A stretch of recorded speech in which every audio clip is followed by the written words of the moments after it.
Well, you can look at that right there. It tells you the multiple choice, the first 13. And if you look at the scan sheet thing here. Oh, I did not see this. Okay. Yeah, I put it on there upside down so others can't look at your paper and see what your scores were. Trying to preserve a little privacy. Okay, it's Friday, y'all. We're gonna talk a little more about telescopes today. We already looked at that slide. I thought it was funny, so I showed it again. We saw a slide similar to this. This is just kind of the reverse, once again showing that we can only really see visible light and radio light. This one here gives you a little more clarity about there is some absorption even in the visible spectrum, but there's a lot more outside the visible spectrum. And of course, it always bears asking, what do you believe is primarily responsible for this greenhouse absorption?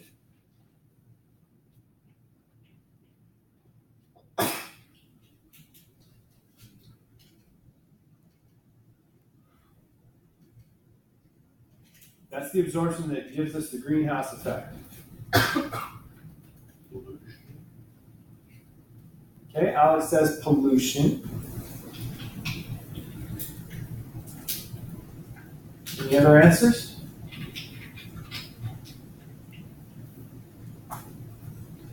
Probably shockingly to most people, it's water.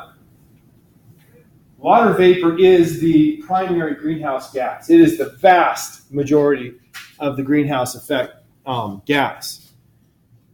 And after that, you have things like methane and whatnot. And you go down to number 3 or 4, and you get to the one that usually people talk about, carbon dioxide. Carbon dioxide also causes some absorption in here. The reason we talk about carbon dioxide predominantly is because that's one that man has a very significant impact on. Even though it's not a significant player in the greenhouse effect, it is a player, and it's the one that we have a significant impact on. So we've talked about the different ranges for telescopes. If you want to have a telescope that is going to be taking infrared pictures, where are you going to have to place that telescope? Up. It's going to need to be outside of the atmosphere because it's opaque. You aren't going to get that infrared radiation through the atmosphere. So, of course, early astronomers had no understanding of any information that you get from infrared telescopes because an infrared telescope on Earth just wouldn't do anything for you. So this picture here illustrates where telescopes tend to be. So visible light, we can have telescopes on Earth, but notice where the Earth telescope is placed. I know, it looks like it's on top of a little hill. What do you say, Eli?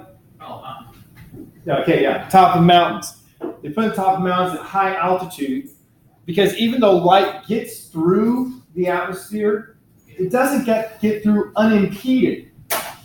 It still is messed with by the atmosphere. So they put them up at high altitude so there's less atmospheric disturbances. Something that I find interesting here is that, yes, airplane with a telescope. Anything to get it up there so you have less stuff so you can see through.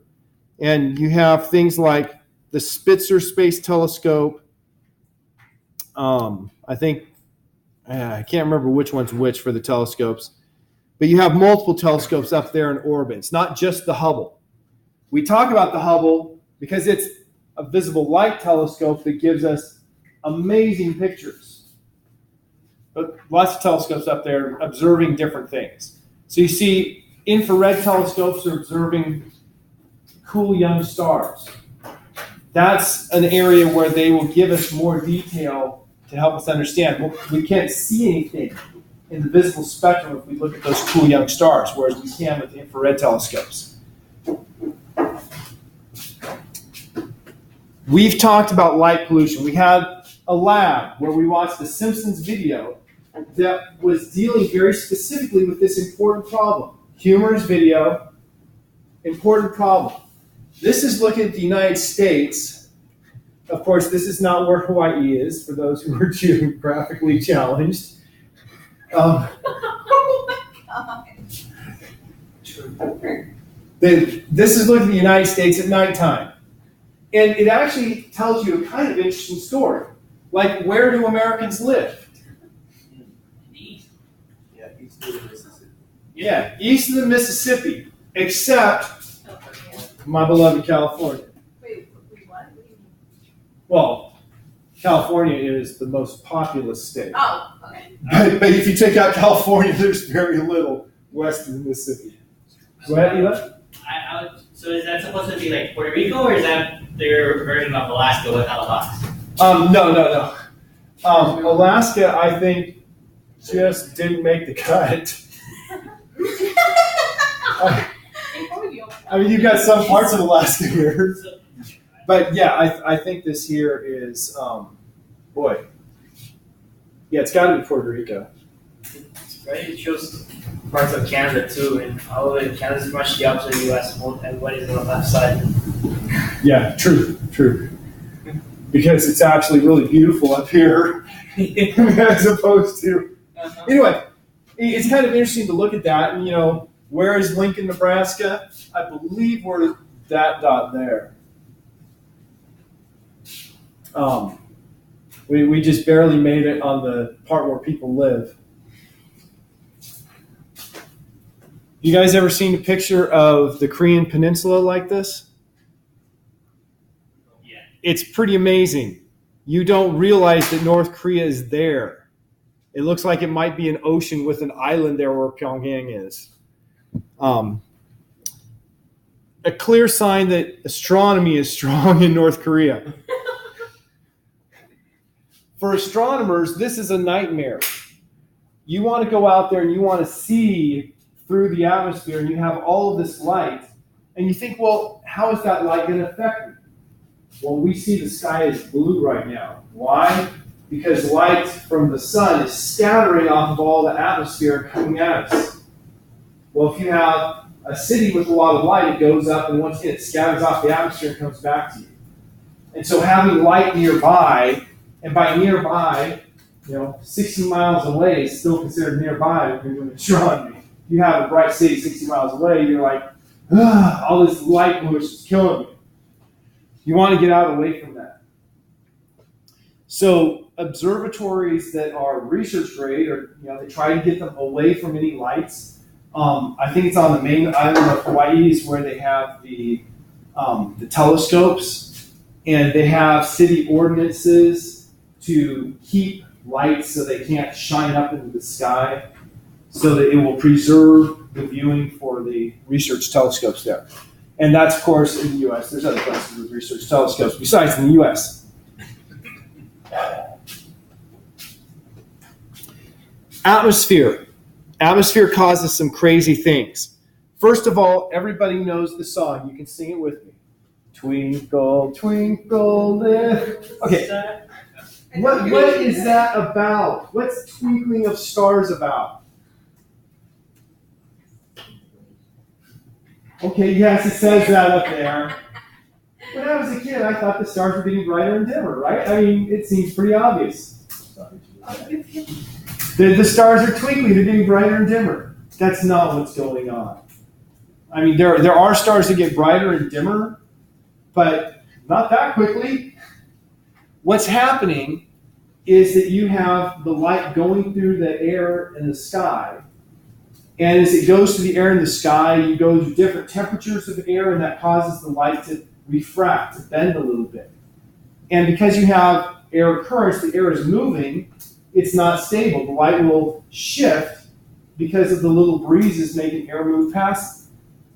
And so when you see the twinkling of the sky, or of a star, what you're really seeing is where you see the light from the stars moving all around, because of the light going through the atmosphere and just the motion of the air in the atmosphere. So we call that poor seeing, like I can't see very well. Poor seeing when you have a lot of that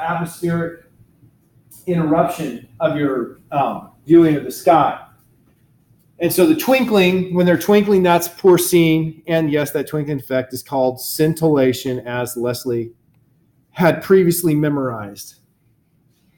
No, yeah, it was on the exam from 2016 exam. Oh, okay. Okay, there you go. Now, stable atmosphere, an atmosphere without motion, is going to, of course, be better. What does this mean? It means we have a limit to the resolution we can see on Earth. And up until about 20 years ago, we thought it was a pretty hard and fast limit. Since then, they have developed what we call adaptive optics.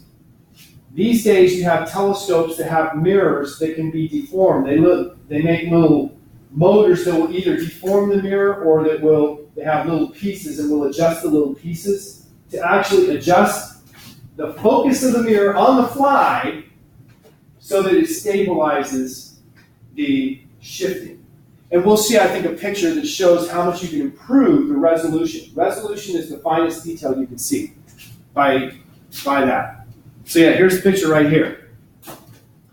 This was, I think it was started at Lawrence Livermore Laboratory with their ASTR. I think that was the name of it.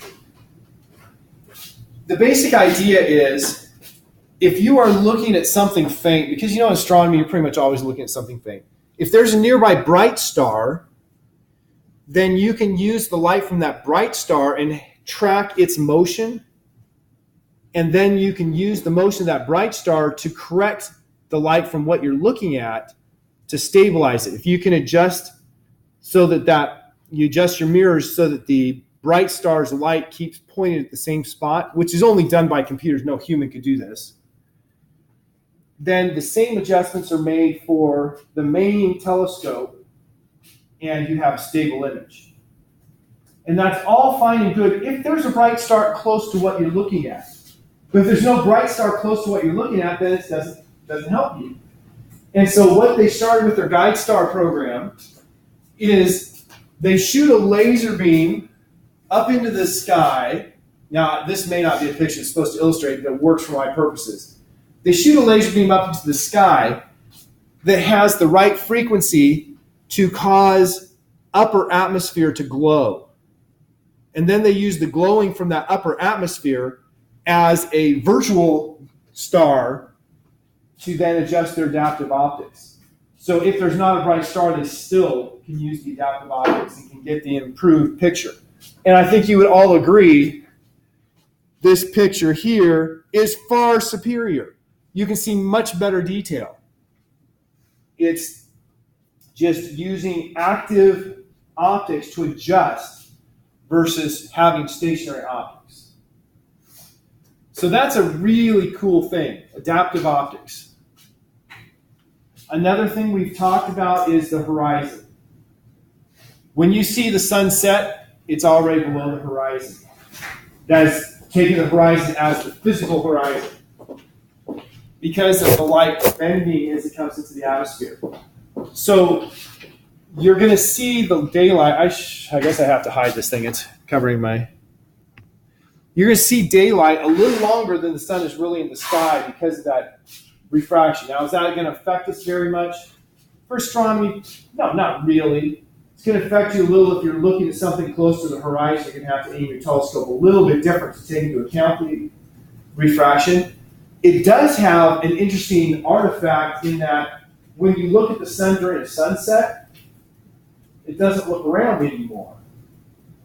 It doesn't look around because you're seeing the sun being squashed like this, because you have the sun at this angle, but then the light comes in. It comes to you as if it's a smaller angle. And so the sun appears wider and not as tall when it's rising or setting on the horizon because of this effect. These are just some pictures of different observatories in space. So on the left you have the Hubble Space Telescope that looks like a tinfoil coated tin can. Extreme Ultraviolet Explorer, the Spitzer Infrared Telescope, that one I could point out, and then the Chandra, that was the X-ray telescope. So those are some of the major telescopes that are out there in orbit to see things that we can't see on Earth. We can't see X-rays on Earth. They're blocked. We can't see infrared on Earth. They're blocked. We can't see the ultraviolet on Earth. It's blocked. We can see visible, but the Hubble with no atmosphere to deal with can work much, much better. Yes, Mary? How long has the Hubble been in orbit? That's a good question. Obviously, it can be answered quickly. I'm trying to think back. I know they just repaired it not too many years ago. Well, they have replaced every major component of the optical system in the Hubble telescope except the flawed part. When they made the Hubble Space Telescope, they made this perfectly grammed mirror. They sent it up into space. They took their first pictures. They were amazing. They were far better than any pictures we'd ever taken on Earth. But very quickly, when they started analyzing, they're better than anything we can get on Earth, but they're nowhere close to what they're supposed to be theoretically. And so as they studied it more, what they discovered was that in the grinding process, a shim of the wrong thickness had been used so that it was off in radius of curvature by, I think it's less than the thickness of a hair. But that was enough to make it so it was, I think, nearsighted. And so what they did is exactly what you do. They sent out a correction lens to correct for that slight imperfection. And now, ever since then, and they fixed it, I think, within a year. Ever since then, it's taken, images with the theoretical resolution it should have had. And it's just funny. The main objective mirror is the essence of the telescope. That's the one thing they couldn't change out. They changed out everything else along the way. The different things you use to take pictures, CCD or whatever, the instruments, they changed all of that. Just not that one primary thing that was flawed. But as far as the date, I don't remember. I should, but I don't. Major telescopes. There are two designs for telescopes that we usually talk about. We talk about refractors versus reflectors. And I think I talked about those before, right?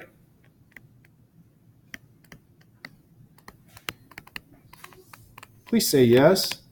Do you remember me talking about that? You slightly touched on. Is that the one where one of them you can only get so big, otherwise it was work so well or something? Yes, refractors are telescopes that use lenses for their primary focusing element.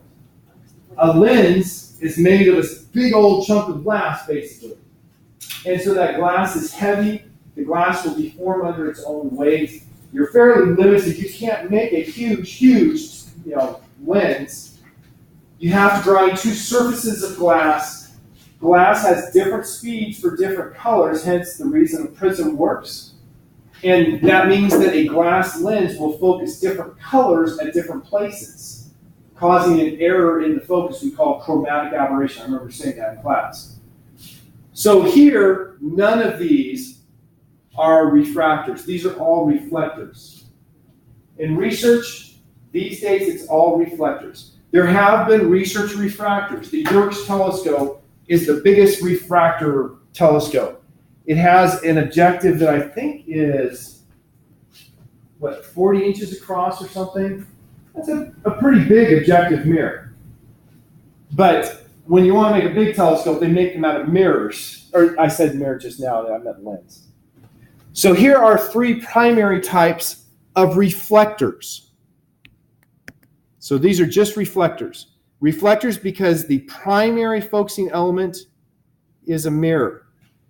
The mirror has only one surface you have to grind, so it's half the amount of precision work necessary. You can then hold the back of that mirror, covering the entire thing. You can support it however you like. With the mirror, you can make it thin enough that you can deform it for the adaptive optics.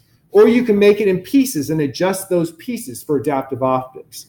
So the mirrors just have a huge number of advantages. So the first one here, the prime focus telescope, the light comes in, it hits the mirror, and it comes to a focus here, and that's where your image is. Yes? So refractors, they use lenses, but then reflectors, they use mirrors? Yes. And specifically, they use lenses or mirrors for the primary optic, the objective as we call it. The objective being the first thing that light from the object hits. So a refractor has a lens for the objective, a reflector has a mirror for the objective. So a reflector may have a lens somewhere else, but not for its primary element. Okay, so this prime focus has just one mirror that's reflecting and focusing the light. The Newtonian focus, the only difference in that is that there is a secondary mirror to redirect the light. So you don't have to have your detector in the middle of the telescope. Right? If your detector was your eyeball, the prime focus would be a real problem, wouldn't it? Whereas the Newtonian, devised by, you might have guessed, yes, Isaac Newton. I was going to say Albert Einstein, and then laugh like a physicist would. This allows you to look in from the side and not be in the way of the light. And then there's the Cassegrain. This is your research telescope design. This is the way most of them are, I understand. It has a real advantage over the others. That real advantage is that the light path reflects back on itself so that you can make the telescope shorter. The length of the Cassegrain is half the length of an equivalent Newtonian or prime focus telescope. Because you see the light goes, the yellow doesn't show up as well, but I don't want to use red, let's use green. The light path from the mirror to where it comes to a focus goes up and back. So it goes through twice. Whereas with the Newtonian focus, the light path from the mirror to where you see it basically is the length of the tube. So the Cassegrain design is half the length necessary for the telescope. So here is a typical telescope. One of these days I'll bring the telescope out for lab. Remind me next week, assuming the weather's good on Tuesday, to do that problem, the homework problem where we're going to measure. This is a typical Schmidt-Cassegrain.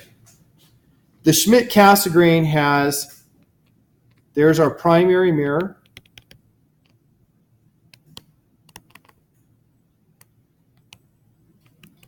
There's our secondary mirror.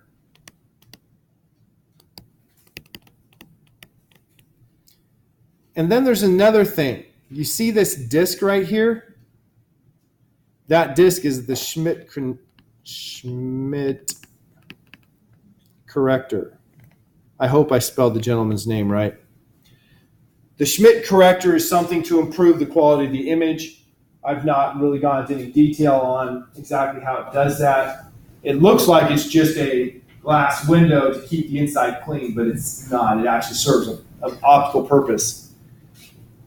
But that is your standard quality telescope. And of course you have, once the light comes out the back, let's trace the light path. So this light comes in, hits the mirror, hits the secondary mirror, goes through here, hits another mirror, goes through the eyepiece, and then you view it with your eyeball here.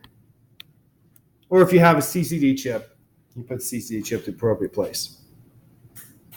Now, do you remember the important things, the important aspects for a telescope? If you're going to buy one yourself, what are the important things you want? Bigger opening. The bigger the opening, which should correspond to the bigger your objective is, the more light you can collect, the fainter things you can see. Because in astronomy, it's not really about magnification. Oftentimes, you're looking at things that take up a reasonably big angle already. It's how much light you're receiving from it. Not getting much light, you can collect more, you can see more. So bigger opening is a big key. So if you're buying a telescope, the amount of light you get is proportional to the area of this hole. Well, technically proportional to the area of this, but the two should be fundamentally the same. And area is pi times diameter squared over 4. So you can get telescopes like, for instance, an 8-inch telescope, a 10-inch telescope. I think ours is a 14-inch telescope, 16-inch telescope. If you compare those, how much more light are you getting with a 16-inch telescope compared to an 8-inch telescope? It's not twice because of the square. You're getting 2 squared or 4 times the amount of light, which means you can see things that are 1/4 as bright. So that's one reason to go for the bigger. You can see the fainter things. Another one is that you can actually get better resolution. You can see more detail when you have a bigger opening. So you see the bigger is better has both those things. Here's some pictures of actual research telescopes. Excuse me. What designs are these? Well, you can, if you look at the one on the right is the Gemini North 8-meter telescope. When it says 8 meters, it means that that mirror you see on the bottom is 8 meters across. Let's be clear. Here's 1 meter. So you've got 1, 2, 3. It's basically the width of this room, right? That's a big old mirror. It's a huge telescope. It doesn't look so big until you have people for reference in them. If you look at the one on the left, you can see this is the Palomar 5-meter reflector. Here's a person. Actually, I'm not sure what those are. Maybe this is like some kind of time sequence. They don't exactly look like people. Maybe it's aliens. Come to teach us about the flat Earth. But you have to really see a people, and sometimes you'll see pictures of a person in one of these, and you're like, oh, that thing's huge. You can tell that this is the Cassegrain design because you have the hole in the middle of the mirror. There's a hole in the middle of the mirror because the light comes down, reflects up, hits this secondary mirror, comes down through that hole. Where's the astronomer in all of this?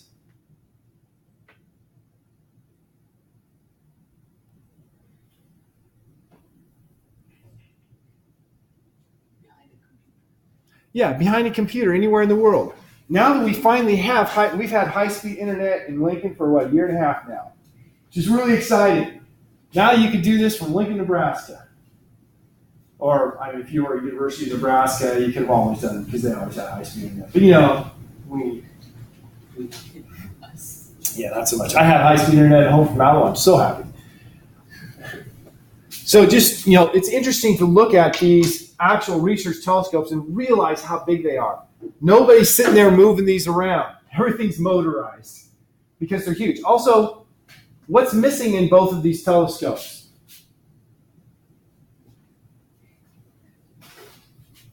Compared to this.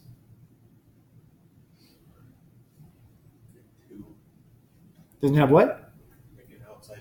Yeah, it doesn't have an outside tube. These don't have a tube on them. Why not? Well, you just keep it dark in there and you don't need it. Right? The tube is to keep stray light out. And so you have a controlled environment here and you don't need to have a tube. So do you just turn off the lights? Yes, you are going to have lights turned off. Yeah. Now here's something fun. What happens to materials when you change their temperatures?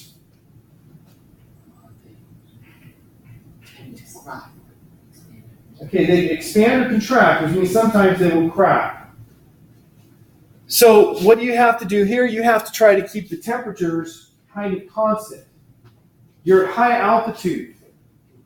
When you open up the dome, you're open to the temperatures outside. What's the temperature outside at high altitude at night? Kind of cold. So it's freezing cold in those things.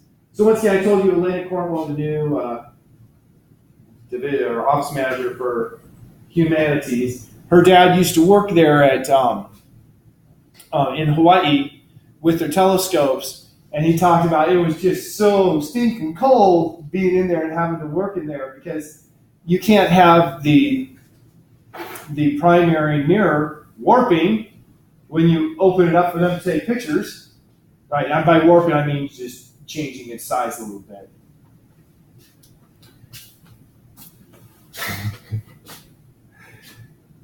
They like to make mosaic mirrors. This here is a primary mirror, objective mirror, that's made out of 36 hexagonal sections to make the 10 meter objective mirror for one of the Keck telescopes. So, pretty amazing. Why would they want to make them in small pieces? Well, can you imagine grinding a 10 meter size mirror? No, you shouldn't be able to. Instead, they can take these and grind, basically 1 or 2 meters across and just make a whole bunch of identical ones, and then you just put the pieces together and you have a full mirror. And that brings us to my prime joy. The mirrors for the Webb Space Telescope. And yeah, I know it's the James Webb Space Telescope, but we just ignore James. I have a cousin named James Webb.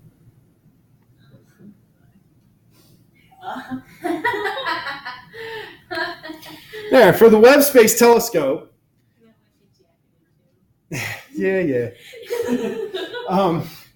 This is showing these mirrors after they've undergone cryogenic testing. What does that mean? Yeah, they made them cold. They wanted to make sure how they were going to respond to the extreme temperatures. These are going to be, if the sun ever shines on them, which they try not to do, they'll get hot real quick. And of course, otherwise you're going to be cold a lot of the time. They want to make sure how they're going to respond. They try to make these out of glasses that are going to have very, very little thermal expansion. Pyrex, what we used to use for all of our glassware in labs, has very small thermal expansion. There is another glass that now is used, I can't remember its name, that expands about 1/3 as much as Pyrex, so it's even better. And so I'm sure they're using the best state-of-the-art materials that have virtually no expansion or contraction when you heat and cool them. And here they want to test them. These mirrors are coated with a metal. And so you have lots of things that can go wrong. They want to make sure that they're going to stand up to the harsh treatment out there. And the kind of pictures we get. I don't know what kind of person can look at these and not be amazed. Now, you may not ever understand what they are. That's not important sometimes. You look at those and you're like, the Sombrero Galaxy. I mean, that looks like Close Encounters of the Third Kind, right? I mean, I think that's got to be somehow the inspiration for that. But it's just amazing. You have in this picture a clear disk of a galaxy with a halo. It's very cool. Over here we have the Hourglass Nebula. The Hourglass Nebula is a star that became a red giant, and then a red giant? Yeah, I think it's a red giant. And then it collapsed, giving off all of this gas. And it apparently wasn't a symmetric explosion, so that you have more, looks like cylinder rather than spherical distribution. I should go back. Notice that this is pictures from the Hubble Space Telescope. Just point out the connection here. Before I go to the Arecibo telescope again, I want to come back here and just talk about important things. We talked about the light gathering power of the telescope. Light gathering power is the area. So this here is called the light gathering power. And I said the magnification doesn't really matter that much. It matters, but not that much. The magnification of a telescope minus the focal length of the objective over the focal length of the eyepiece. The objective is the primary optical element, the one that the light hits first. So in this cast grain design, the primary mirror is the objective. The eyepiece is the lens out here. the one that's closest to the eyeball. Eyepiece, eyeball. Objective, object. These are not named in some cryptic manner. The magnification is the ratio of those focal lengths. So you have a fixed prime objective lens or mirror. You can't change that out. That's the one thing they haven't changed in the Hubble Space Telescope. So if you want to adjust the magnification, what are you going to do? If you can't adjust the focal length of the objective, what are you going to do? Adjust the eyepiece. So if you have your own personal telescope, if you want a higher magnification, you're going to need to adjust the eyepiece. And what would you want the eyepiece to be to make a higher magnification? A larger or shorter focal length? Shorter. So you use a shorter focal length eyepiece. How do you know which one's which? Well, they often are marked. But also, they make the eyepieces so they all fit in the same connector. But there's another equation I haven't written yet. The length of the optical path is equal to the focal length of the objective plus the focal length of the eyepiece. So if you put a shorter focal length eyepiece, what are you doing to the length of your telescope? Shortening it. So if you have a bunch of eyepieces, you can just look at how tall they are. The shortest one is going to be the one that gives you the highest magnification, because that's the one that's going to have the shortest telescope, and they have to adjust it for, so you can put them on the same mount, and it's going to have roughly in focus stuff. So it's pretty easy to differentiate them. And so you'll see, you have some eyepieces that are really long here. Why is it so long? Because it's a long focal length eyepiece to give you a low magnification. And then you're, why would I want a low magnification? Well, if you're looking at, let's say, the moon, if you have a high magnification, you're just going to see a little tiny thing. Usually we want to see half the moon or more. So you need a low magnification. If you're looking at a comet, you need a low magnification to see more than just, oh yeah, I see a bright spot. It covers everything. So that's why the magnification is not nearly the importance of the light gathering power and resolution. Okay, yes, I got that in. That was the important thing. I wanted to make sure I had those equations. Now that we've come here, let's just do one calculation. Let's say I have a telescope with the focal length of the objective is 2.0 meters. And my focal length of the eyepiece is, that was perfect. And now I can't erase, which now I can right there. Say the focal length of the eyepiece is 5.0 centimeters. What's the magnification of this telescope?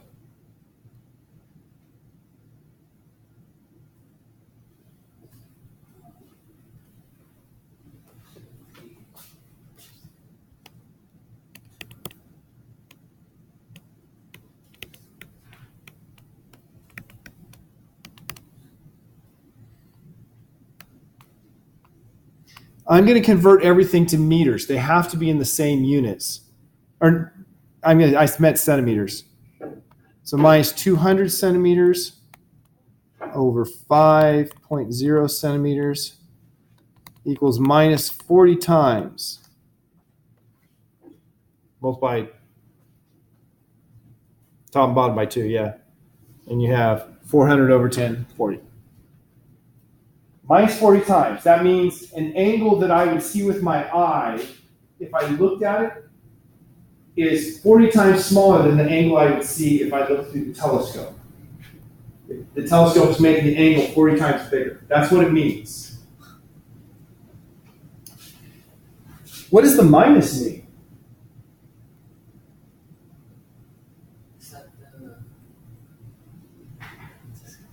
Is that just kidding? Here's what the minus means. The image is inverted. So if I look out the window and I see something going this direction, if I look at the telescope, in the telescope view, I can see it go that direction. Your research grade telescopes all have negative magnifications, which, sorry, Is it crazy? It's crazy, but I had a piece of carrot still in my mouth. The research grade telescopes have a negative magnification, which nobody cares about because you're looking at the telescope, you see something, you move, you look at the direction stuff moves, and you're happy. You're not paying attention to what direction did I move the telescope for it to go that direction. You just move the telescope and see what direction it moves. But if you're at a football game, if you're using a telescope to follow the football player and you're looking and the football player's running that way and you're like, I have to go this way to follow him, it's going to seem really odd. Furthermore, the football player would have his feet up in the air and so on. So that minus means that it's inverted, and astronomers don't really care because they're just looking at the picture.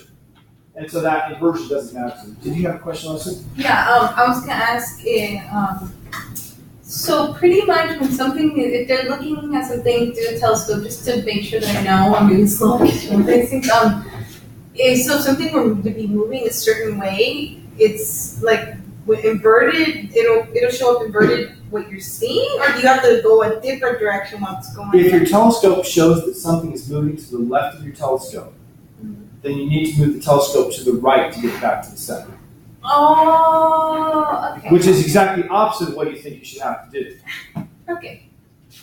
Now, coming to this. The Arecibo telescope is really cool in that it can see the 21 centimeter. How long is 21 centimeters? I know I shouldn't put all of my meter sticks up here. I should just use one. 21 centimeters. That is the distance between my fingers. It can visualize the 21 centimeter electromagnetic radiation that comes from electrons flipping their spin in hydrogen atoms. Now, this is something that's pretty complicated, quantum mechanics, but it turns out that you guys know that electrons have spin. You probably heard that, right? And probably if you're like 99.98% of the humans alive, you think that spin means that the electrons are spinning. That's not what spin means. In 1932 or 33, they came up with the term spin. I think I have the year right. They came up with the term spin because they thought that the electrons were spinning. But we know that's not the case. What they're talking about is the magnetic orientation of the electron. The electrons behave like bar magnets. And so when you say spin up, you mean it's got north this direction. You say spin out, it means it has north that direction. The nucleus also has a spin. It behaves like a magnet too. And if the nucleus and the electron have their spins the same, it's a different energy than if they're opposite directions. Right? If you have two magnets and you put them like this, one flips over because it's lower energy to have them the same. When you have that happen in an atom, the energy difference is small, but it's still enough to give off radiation of 21 centimeters. And so using the Arecibo telescope, they can see where you have clouds of cool hydrogen gas by seeing where the spin flipping has occurred. And so here's a picture looking at Jupiter, invisible line on the bottom, and looking at the hydrogen gas specifically in the upper one.